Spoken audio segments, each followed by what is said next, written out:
జై శ్రీమన్నారాయణ. అరణ్యకాండలో నా రాముడే కనుక కోపిస్తే చంద్రుణ్ణి ఆకాశము నుండి భూమి మీద పడేస్తాడు. నా రాముడే కనుక కోపిస్తే సాగరం శోషయేత్, సముద్రాన్నంతటిని కూడా ఒక్క చుక్క నీరు లేకుండా ఇంకింపచేస్తాడు రావణ. ఇక అట్లాంటి రామభద్రుడికి నన్ను నీ నుండి విడిపించుకోవటం అనేటటువంటిది పెద్ద కష్టమైనటువంటి పనేమీ కాదు.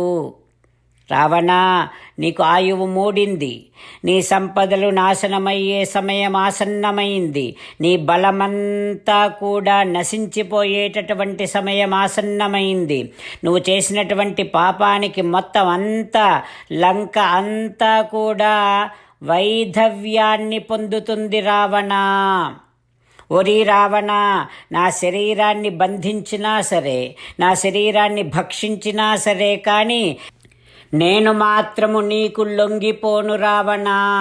ఈ లోకము సీత తన పాతివ్రత్యాన్ని నిలుపుకోలేకపోయింది అనేటటువంటి అవకాశాన్ని ఈ లోకానికి ఇవ్వను, ఆ నిందను నేను భరించలేను అంటూ సీతమ్మ కఠినంగా రావణాసురుడితో మాట్లాడుతుంది. రావణాసురుడు సీతమ్మతో గట్టిగా మాట్లాడుతూ ఇలా అంటూ ఉన్నాడు. ఓ భామిని, నా మాట విను. మాసాన్ 12 కాలేనా, 12 నెలల గడువిస్తున్నాను నీకు. ఈ లోపున నువ్వు కనుక నన్ను స్వీకరించకపోతే ఆ తర్వాతి రోజున్నే ఉదయపు భోజనము కోసం వంటవారు నిన్ను ముక్కలు ముక్కలుగా నరికేస్తారు సీత. రావణుడు ఆ రకంగా సీతమ్మను భయపెట్టించి అక్కడి నుంచి వెళ్ళి ఆ ప్రక్కనే ఉన్నటువంటి రాక్షస స్త్రీలందరితోని ఈ రకంగా అంటూ ఉన్నాడు. ఓ రాక్షసుల్లారా, మీరు మీ వికృత రూపాలతోని సీతను భయపెట్టించి దర్పం అస్యా వినేష్యధ్వం, ఈమె దర్పాన్ని అణచివేయండి. రావణుడు అట్లా చెప్పగానే ఆ రాక్షసులందరూ సీతమ్మ చుట్టూ నిలబడి ఉన్నారు, ఇంకా సీతమ్మని భయపెట్టించటం కోసమని. ఇక రావణుడేమో భయంకరంగా తన అడుగులు నేల మీద గుద్దుతూ కోపముతో ఇలా అంటూ ఉన్నాడు. అశోకవనిక మధ్యే మైథిలి నియతామియం. ఓ రాక్షసుల్లారా, మీరందరూ ఈ సీతను అశోకవనానికి తీసుకొని వెళ్ళండి. అక్కడ ఈ సీతను రహస్యంగా ఉంచండి. ఇక అక్కడ మీరందరూ సీతను భయపెడుతూనో బుజ్జగిస్తూనో వశము చేసుకోవాలి అనగానే అప్పుడు రాక్షస స్త్రీలు సీతమ్మను అశోకవనానికి తీసుకొని వెళ్ళారు. సాతు శోకపరీతాంగీ మైథిలి జనకాత్మజా. ఆ రాక్షస స్త్రీల వశమైనటువంటి సీతమ్మ కన్నీరు మున్నీరుగా దుఃఖిస్తుంది. రాక్షస స్త్రీలేమో భయపెట్టిస్తూ ఉన్నారు సీతమ్మను. సహజంగానే భయపడేటటువంటి స్వభావము కలిగిన సీతమ్మ పతిం స్మరంతి దయితంచ దైవతం, తన ప్రాణమైనటువంటి శ్రీరామచంద్రుణ్ణి తలుచుకుంటూ భయము ఎక్కువ అవటం వల్ల, శోకము పొంగి పొంగి రావటం వల్ల, రామచంద్రుడు పదే పదే జ్ఞాపకము రావటం వల్ల విచేతనాభూత్, అమ్మ సీతమ్మ తెలివి తప్పి మూర్ఛపడిపోయింది.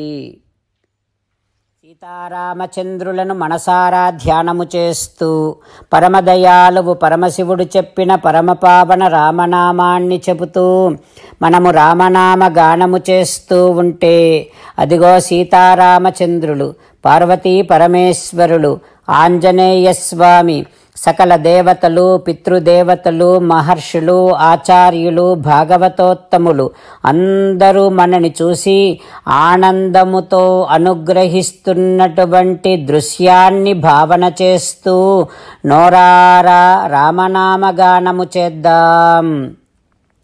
రామ రామ దశరథ రామ రామ రామ దశరథ రామ హే హే రాజా రామ హే హే రాజా రామ హే హే సీతారామ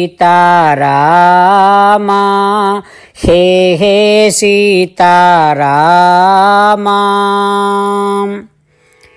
జై శ్రీమన్నారాయణ. భక్తులకు ప్రత్యేకమైనటువంటి విజ్ఞాపన.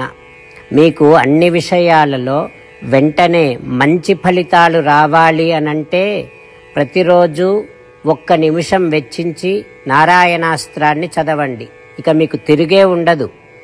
నారాయణాస్త్రాన్ని పొందడానికి మీరేం చేయాలంటే నారాయణాస్త్రం అనే వెబ్సైట్కి వెళ్ళి మీ పేరు మీ ఈమెయిల్ ఇస్తే మీ ఈమెయిల్కి నారాయణాస్త్రం PDF వస్తుంది. అందులో ఒక రామాయణ శ్లోకం, ఒక గీతా శ్లోకం, ఒక విష్ణునామం ఉంటాయి. ఆ మూడింటిని కలిపి నారాయణాస్త్రం అంటాం. ప్రతి ఒక్కరికి వేరువేరు శ్లోకాలను ఇస్తున్నాం.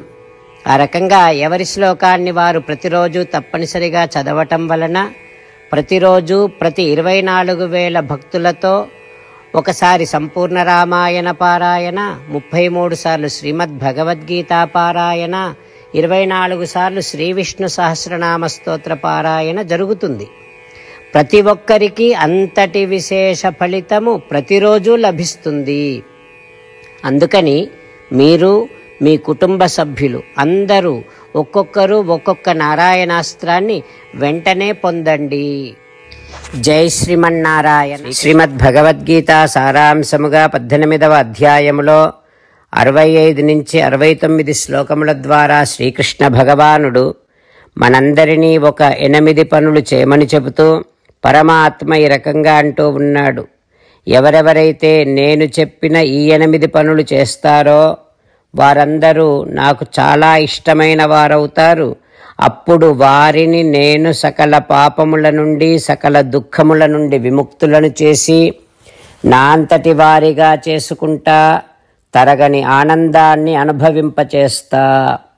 నిజమే చెబుతున్నా, ప్రమాణము చేసి చెబుతున్నా అంటూ సాక్షాత్తుగా దేవదేవుడైన శ్రీమన్నారాయణుడైన శ్రీకృష్ణ భగవానుడే మనను ఈ 8 పనులు చేయమని చెబుతూ ఉన్నాడు కనుక, హో శ్రీమన్నారాయణ కరిష్యే వచనం తవ, తప్పకుండా చేస్తా, నువ్వు చెప్పినట్టే చేస్తా అంటూ మనం ప్రతిరోజు దేవదేవుడైన శ్రీమన్నారాయణుడికి ఈ రకంగా మాట ఇద్దాం.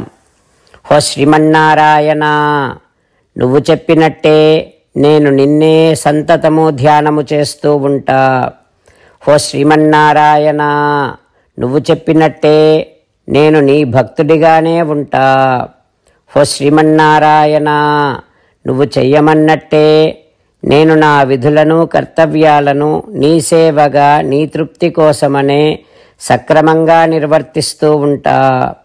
హో శ్రీమన్నారాయణ, నువ్వు చెప్పినట్టే నేను నీవాడిని అనే మహావిశ్వాసాన్ని సంతతము కలిగి ఉంటూ నా హృదయములో నీకే నమస్కరిస్తూ ఉంటా.